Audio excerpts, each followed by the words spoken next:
One of the songs starts off with a straight up drum solo. How about that? Yeah. Digging it. Doesn't get more metal than that. It doesn't. My time to shine.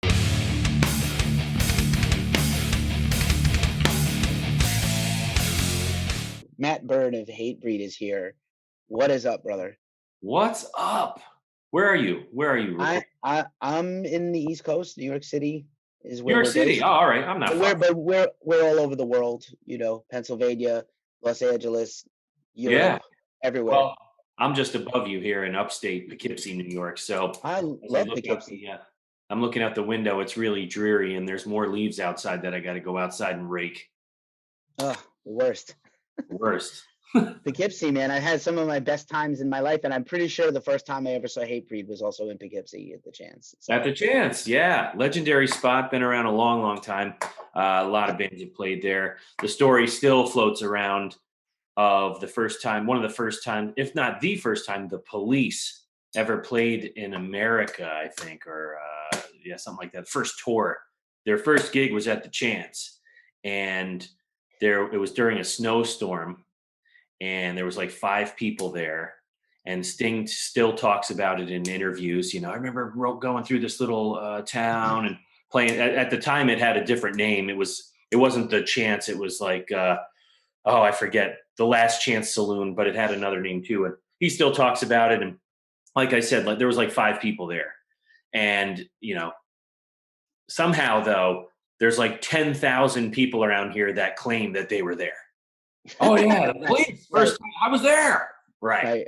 It holds like 100 people, not 100, but yeah, not definitely not that many.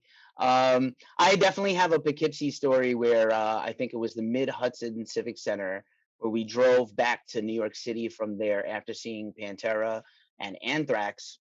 Mm-hmm. And we literally almost drove off Route 9 into the Hudson, like off the mountain in a blizzard, a blinding blizzard. It was terrifying. But man. When it snows here, it can be bad. We get hit pretty hard. Hopefully not this year, though. Right on. Yeah, who knows? It's still kind of weirdly warm. Also funny story. I'm pretty sure that first time I saw Hatebreed was so far back in the day that Jamey was such a baby face with like no stubble or nothing, and I'm pretty sure like his folks dropped him off or something. But or he showed up in like a jalopy and ran right onto the stage to sing. And it was that still happens though. He just goes up, does his thing, and he's out. Dude, let's just like literally start right. That was like a later question for me, but like you guys are so consistent and professional, whether it's the albums or the shows, like the legendary like no set list. We know the set so well. Jamey shouts out a song and you guys 1, 2, 3, and like almost like Ramones. You know what I'm saying? Like you guys just know this. Just like what does it take for years, to be that consistent? How hard is it? How hard do you guys have to work to stay that consistent? Obviously, right now doesn't count. It's weird right now. I don't think we have to work too hard, honestly, if I think about it like that. I think it just naturally clicks with us that way because it's always been that way. So it wasn't like you had to learn to be that way. Thankfully, like we're proficient on our instruments and all that stuff, and we love what we do, and we have a great chemistry together, and we're locked in with all of our songs, even ones we haven't played for a couple years. You might have to brush the rust off it a little bit before the show, but it doesn't, if you're in that zone with other people in your band, I don't think it takes that much effort to not play without a set list. If you know your material well enough. We pride ourselves on it at this point, and we've definitely blown minds, especially now because we're like 9 albums in, that we could still be able to do that. That's a lot of material. There's at least 14 songs per record on a Hatebreed record, so do the math. That's a lot of material. And we play for an hour and 15, so we usually know what we're going to start with. We talk about that, and we usually know what we're going to end with. In between, it's a crapshoot, man. So, but that's one of the things about Hatebreed. I think that's what brings that raw energy. Part of what brings that raw energy and element to the live show. You're flying by the seat of your pants, so to speak. And it's like the Ramones or like Motorhead. 1, 2, 3, 4, go, and that's it. Right. Yeah, I don't know. It's kind of cool when somebody asks you that and you look at it from like outsider looking in. it's wild because not all bands can run like that, man. They need a set list. They rely on it. A lot of bands are on in-ears or whatever. We don't do that either. We're old school monitors. It's like total punk rock vibe up there. Um, a lot of guys need to have it all in place, the same thing every night, or else they're lost. We've never been like that, and we don't plan on being that way anytime soon. No, no Pink Floyd light shows. Not that I don't love Pink Floyd, and I have seen many, many, many Hatebreed shows, and there's never an extra guitar, a backing keyboard, except maybe an intro tape. No other vocals, just Jamie and the That's four dudes. And punk rock approach. It's always been exactly, man. Very authentic. I love the Motorhead shout out too, because also I had the pleasure and honor of covering Motorhead quite a bit and shooting them a couple of times. And I think the very last time we covered them, there was a set list, but pretty much earlier, like within even 5 years before the end of the band, and sadly Lemmy's no longer with us, but like no set list, just unbelievable, no set list. That like 40 something year, 45 years of music potentially, right? And yeah. Oh yeah. no set list. So you guys are holding it up, man, and putting it down, which I really appreciate after all these years. And you have been in the band. Next year will be your 28th year, I think, officially as a member of Hatebreed, which is crazy. Yeah, yeah. Geez, time flies. Officially, yeah. I was in the band in 98 to 99 for almost a year, but 2001 when I came back. Yeah, time flies, Right. man. And there was, and in your honor, there was beside you a little bit of a revolving door of guys, and there has been a revolving door of guys on other roles, and but like this is really like the core, the Avengers Assemble version of Hatebreed. This last, Yeah, this is stable our lineup, which is Voltron. great. This is Yes, this is Voltron since 2000. Well, this lineup since 2009. But right. yeah, there is consistency. It's funny. That's a slippery slope with changing members and stuff like that. I talked about this in another interview because if you're a band that some bands they just change members once and it doesn't work for them, and then there's bands that change members a lot of times. The fans tend to not trust after that point. It's like it's not what it was though. It's not like it lost something though. It's not the original stuff isn't there. So you hear that a lot with a lot of other bands. Right. So I'm glad that we haven't lost a step in kind of changing things down the line as we've gone. Um, I think everyone's been in a like-minded mindset and everything, and everyone knows is focused and sees the end goal, with the band and everything, and everyone's on the same page. So it hasn't fucked us up a lot, but thankfully, and the fans have stayed true to us in that respect too. Like I said, it's a slippery slope, man. I've been that way too. When you're into a band and all of a sudden, like, oh, so and so quit. What do you mean? What? Oh, they suck now, or so. Do they really though? Maybe not. I don't know. Or I would say in another sense, and like of course there's the music business aspect of it. I know there's this going on with a few bands right now. If a member leaves after many decades, it's a little scary for fans and the band, right? Because how will I be received with a new singer? I just interviewed Within the Ruins, who has a Steve, who's joined the band and a killer band, and I'd love to see those guys open for you guys. I think you guys played festivals together once, Yeah. and killer band, singer change, new records banging, comes out I think the same day as or around the same time as yours. And yeah, same thing. Like they were like, oh, we don't know, we'll see how this goes. Hopefully the fans dig it, but they put out a couple of singles first and it worked. And again, I think Singer like change is the hardest. Singer change is the hardest thing. oh, the hardest, yeah, for sure. For Yeah. sure. But yeah, man, to be drummers also, like the famous Spinal Tap joke, they explode, right? They just blow Yeah. up because they can't keep one. And to remain in any band this long, and that even this lineup has stayed together quite a bit of time now, and like I said, seems to be the definitive Hatebreed lineup in my mind. Hopefully everybody's happy and stays together. It's tough right now. I know this is Jamie was concerned about putting the record out earlier because make sure you have everything, nuclear blast kind of new deal, and the environment right now to release music. Jamie has said many times, and I'm sure you agree, it's the touring industry that supports putting out records, not verse versa. And the other things, podcasts, merch, meet and greets, VIPs, all these things. Yeah. And so Especially this for a band whole like us, we're road dogs, man. I right, talk about it all the time. Like back in the early 2000s, we were doing over 300 shows a year. So, it's calmed down a little bit, since then we get a little older and you take quality over quantity and whatever, you know, you just don't want to tour as much. You guys have kids, you want to be home for the holidays, whatever. But we're definitely road dogs, and that's been our bread and butter and our main source of income forever. And then here we are, 2020. Hatebreed's been off the road for over a year now. October 15th last year was our last show. We flew home off the Dropkick Murphys tour. Here we are. We did a new album, but we haven't played a show together in just over a year now. And that's weird. 20 years in the band, never had that happen. Our usual schedule is about a couple weeks off, maybe 2 months tops, you know, and then we're back at least doing some random stuff, weekend fly shows, whatever, maybe not a full on tour, but then you're into touring again, whatever, new album, new cycle. 20 years of doing this has never happened, especially for Hatebreed. So it's crazy. And all the bands, all of us, we're all in the same boat. So it really makes you wonder, you know, it's not the 80s and the 90s anymore where you'd get a record deal and everyone thinks you just got cut this check and you're sitting on all this money and hey, no worries, man. When it comes back, it comes back. We're good. We're rich and famous. And it's not like that at all.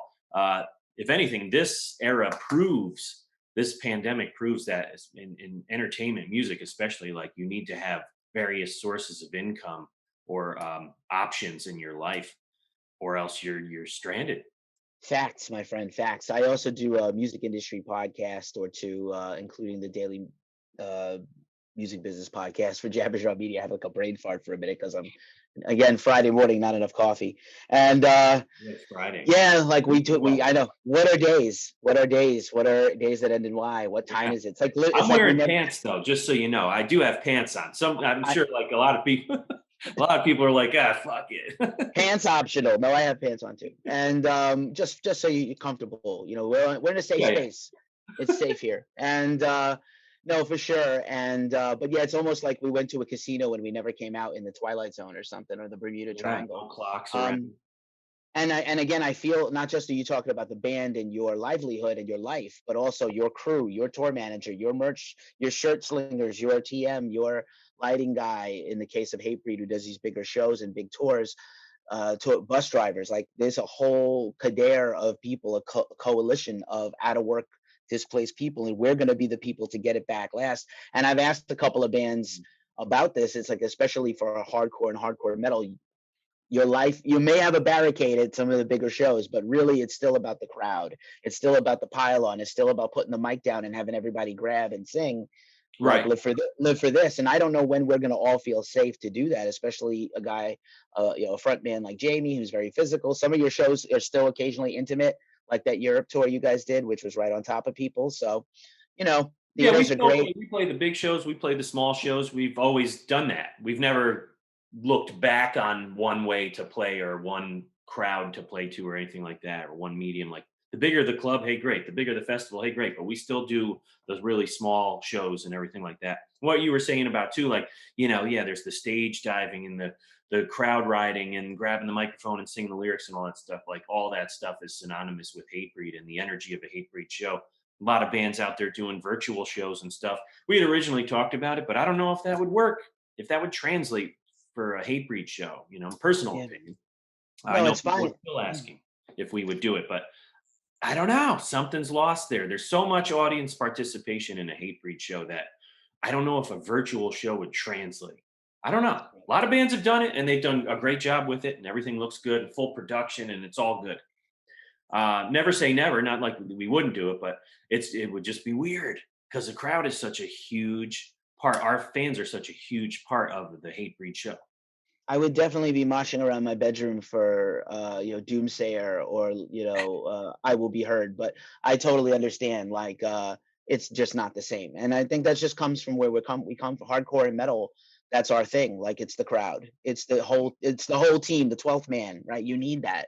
Yeah. And yeah, it would be weird. It'd be weird for you guys. You're used to that energy to feed off of, and we'll see. I certainly let's talk for obviously the weight of the false self is the new record, Nuclear Blast Records. Props on the deal, and November 27th is the date. Another, like I said, the consistency. It's another killer record. It's Hatebreed. You know what you're getting. No surprises, really. Like from record to record, there's definitely some variation, but another tight record, man. It's fast. It went through Thank quick. you. I listened to it twice in a row. It was like Is it over again? Wow, that was quick. Yeah. And it I just think it zipped clocks through. in at like 34 minutes or 35 minutes or something like that. Satisfaction, the first full length, clocked in at like 27 minutes. So that goes back to 1997. We're still holding true to that format, that formula. Yeah, but it's a ripper. It's fast. It has all the elements and trademark Hatebreed stuff that our fans have come to love and know about us on every recording. But as with every Hatebreed release, we always try something new or play with the song structures or song lengths. I think we air towards the metal side on a lot of these songs, like a lot of shredding guitar solos, and some of them have just that thrash feel. One of the songs starts off with a straight up drum solo. How about that? Yeah, Digging it. Doesn't get more metal than that. it Uh, doesn't. My time to shine. That's right. So You and yeah, Blizzard of Oz and a couple of other, Motorhead, Painkiller, Priest. Like you're yeah, in that select, Megadeth. You're in that select company, Metallica, who's opened a song with a drum solo, and it's a killer song. And also, I was gonna say, in addition to the rippers, there are a couple of like movie, like a groovy, slower song and a moody passage or two. So it's kind of a grown-up hate breed. It's not just like punch you in the face nonstop. You do vary it up, and look, the guys in the band all like different stuff. Obviously, if you change too radically what Hatebreed is, people would look at you side-eyed and sideways like your right. dog. Yeah. So It's time to go out. Are we going? yeah, bands have uh done that. You're not going to get any ballads from us. We might do some melodic stuff or just a taste of melody here and there through like a song intro or a chorus part or something. But we're not a ballad band. We're not a rap rock band. We're not utterly sing-songy. Or not that Hey, every band has its niche for all that stuff. We're not that.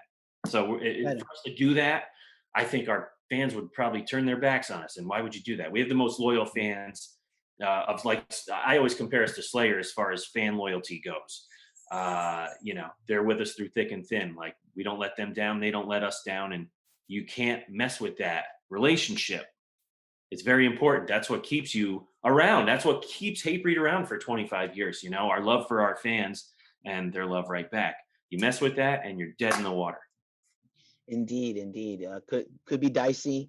But yeah, man, I'm really digging on this record, and I'm glad it's still coming out. Like I've said repeatedly on these interviews, anybody who decided to not put their record out because of the pandemic or whatever, or conditions for their band, no disrespect, all good. Protect your business. You got to protect your business model. But I'm really thrilled to still have music to talk about and artists to interview. And so, as like I said, this theme of consistency, I just keep coming back to it with you guys and you personally. Even though obviously you don't change too much from year to year, or have do you like tweak your kit? Do you change your tunings? Do you adapt from record to record to have a little bit of a different flavor for you personally, just for your own self? Yes and no. Tuning might be different. I've found what I like. I found what I love equipment wise years ago. So I don't mess with that. I'm loyal to my endorsement companies. They make a great product. I'm not a guy who plays something just because it's free. So, I've linked up with some of my favorite companies years ago and I stick with them. And that's my sound. Um, I don't hate breed wise. I don't play with that too much. I might use a different line, a symbol, or something like that on a song or something like that. Yeah, tuning wise, production wise, change things up a little bit. Setup wise, I don't know. That's what I'm messing with now. Now that I have the time to be in the basement, in the woodshed, and like maybe I'll move this tom over here or something, or add another one, or take the other bass drum away, or whatever. Now's the time to work out all those kinks and bugs and experiment and mess around. So there'll be new stuff for when we can play live, and new stuff for me. Keeps it fresh.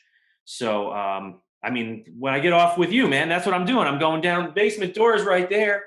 That's my laboratory down there. I'm going down to mess around. So Love it. it's what I do every day. On this particular recording, um, nothing. It's all production wise. I think. I playing wise, my approach to the songs, I think, like some of them were already mapped out. The guys have full songs already written or ideas already done, and they might have mapped out computer drums to them because that's what we can do now. Technology, it helps us speed the process along. So I didn't stray too far from what we were looking for and what was already mapped out as far as a format of a song goes. But I always put my stamp on things. I never play anything exactly as it's demoed. We have a demo, great. The recording's going to be a little different, and then from the recording, the live show is going to be a little different. I have this. I like to approach things in sort of an improv kind of way. Every show's different. It's improv punk rock approach, I guess. Like I don't want to just be a machine that's just regurgitating what the record did every night. To me, that's boring. That's boring as a fan. To me, I like to see the freshness, especially from a drummer. You know, like damn, what was that Philly just did? He doesn't do that on that song ever. What the hell was that? That's cool. That's the cool factor of the live show. So, I don't think there was any specific techniques or changes in the setup or anything like that I used in the studio. That shit will just come naturally as we evolve through this touring cycle and as these songs become more comfortable to us and whatever. The live shows are always changing, live versions. Oh, you like that song? There's a live version of that too. It's totally different. I definitely got into that exact topic with Frank in our last chat about Hatebreed, and because it was for the 25th anniversary kind of tour, and I said, oh, do you have to like almost go back and listen to the records to get it a little closer for that kind of thing, or you just like this is how we play it now, take it, take it as it Drum is. wise, yeah. I mean, I do different stuff that's on the Satisfaction songs for Right. sure. Not enough, not to a point where people are going to hate the songs now because of the little things I do. It's just little nuances that I think like allows me to put my stamp on these songs that I didn't originally record, and just keep them fresh after all these years. I mean, 1997 was a long time ago. So, as far as a player playing this stuff, you like to do little things to keep them fresh for you.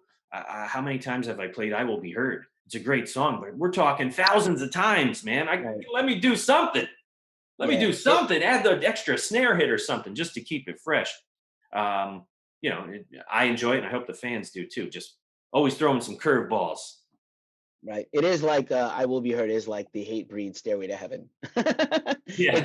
I have definitely gone into guitar stores and heard the Oh, like that riff I've heard it a lot. And nice. I'm glad to. I'm still glad to. Every time I hear it, it's great. Just as we start to wind this down, I want to give you a super shout out. I love the Van Halen tribute video that you put up. Oh, thank you.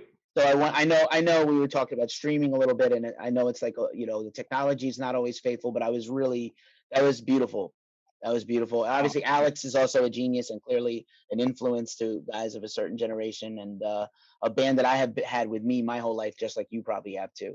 So that was Oh really man, that was one of the first. 1984 was one of the first records I had on vinyl. My mother, I was in fourth grade, third grade. At the time, my mother worked at a local radio station here. It was a classic rock, easy listening station, and she mostly classic rock, and she worked in the music side of things, like elevator music. She was right. at the time, she's a teacher, but she had this in between job from having kids and trying to get her foot back in the teaching door. She worked at this radio station. So one time she took us in, we went to visit her at work or something and met some of the DJs there. And this was when they were still spinning vinyl. They weren't playing tapes or 8 tracks even. It was vinyl. So the DJ at the time was like, here, take this. Duran Duran. We got Van Halen. We got like a compilation record. So that was like one of my first exposures for having my own Van Halen record, 1984. And then I was off and running with that. So I've always been a huge fan, as you are too. Like we're in that age group where uh, our lives, Van Halen was a huge part of our lives. Our lives included Van Halen. We were blessed. We had Eddie Van Halen. We saw him from here all the way up to where he's not with us anymore, and the rest of the guys too. So yeah, when I did that little drum playthrough with a buddy of mine too, he did the guitar stuff, and then I just did a play along also with just the music, and it was like I was jamming with him and Dave, like playing, and Michael Anthony playing right along with them. So it was really cool, man. They're one of my favorites. I have a soft spot for Van Halen, and that's all I gotta say about that. Right on. And just as we close, while we're on that topic of a little bit of nostalgia, who were the drummers that inspired you to want to play in the first place? I've always been curious to know. Um, Different genres of music. Alex Van Halen, definitely one of the big ones. Tommy Lee, Motley Crue, that was a big one. One of my first albums too was "Shout at the Devil." And the usual suspects, John Bonham, of course, Bill Ward. You get into those guys, Nico McBrain. You get into those guys at an early age. You have the older brother, the cousin, or something that turns you onto the tunes, and you're off and running. My favorite drummer in metal is Dave Lombardo, Slayer. He's the godfather of double bass, and his fills are insane. He's like a jazz guy playing metal, just real busy, and but it still works with the music. It still works with the song, but he has his time to shine. And he's definitely the trademark in Slayer music for me, being a drummer. But I also I'm into funk music, right? That's the best drummer music. Never been much of a jazz guy, always more funk, big backbeat, just a lot of ghost notes. There's so much feel. So I explored a lot of funk drummers, and I was lucky early on. I explored a lot of funk music and drummers, and I was lucky to have a teacher, drum teacher at the time, who turned me on to a lot of this too. So, I'm bringing in these metal songs that I want to learn how to play or understand what's going on there. And he's willing to show me that stuff, but also yo, let me turn you on to this though. This is really cool.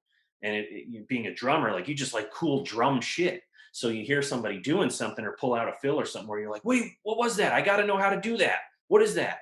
So, as a whole, I think from metal and hardcore and punk and all that stuff, and then also being into the funk music, I'd like to think that the influences of both have made me what I am, and I'm able to inject that into Hatebreed, and that's what people now know of me. Like if I was to have a specific style, I guess, um, just a deep pocket, busy enough where it's awesome and appealing to the ear, little ear candy, and solid, consistent. That's what I go for. That's it, man. That's the word of the day, man. Matt, thank you so much for hanging out with me and Ghost Cult, man. Weight of the False Self is coming out soon. So excited. Congratulations. Hang in there. Keep your head up. I hope we're going to get it all back soon as possible, at least next year, sometime next year. We'll find out. And, stay busy and stay sharp. You too. Great talking with you. Thanks for having me. And cheers. I'm finishing my tea, and Yep. then I'm Get the going coffee. down into the laboratory. All right. Cheers. Clink. Cheers. Peace, brother.